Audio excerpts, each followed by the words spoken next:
Saglit lang, pwede ba kita ipag-pray muna? Panginoon, maraming salamat po sa mga oras na ito.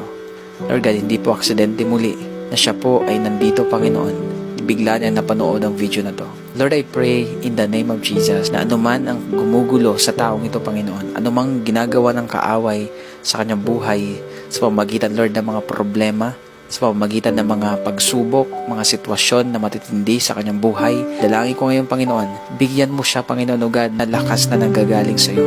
Ano man ang kanya pong dinadala sa mga oras na to, Panginoon. Lord, maaaring ang taong ito, wala po siyang ibang mapagsabihan sa sobrang bigat na kanyang nararamdaman. Maaaring ang taong ito ngayon, Panginoon, hindi po niya alam kung saan siya lalapit at kung ano po ang kanyang gagawin. Napatanong na siguro ang taong ito, Panginoon, na may Diyos kaya na nagmamahal sa akin? May Diyos kaya na nakakaalam ng sitwasyon ko? Pero Lord, hayaan niyo po, Panginoon, patunayan mo po sa taong ito na ikaw ay nariyan palagi. Anuman paggugulo ng kaaway sa kanya, in the name of Jesus, I rebuke it. Lord, I release peace.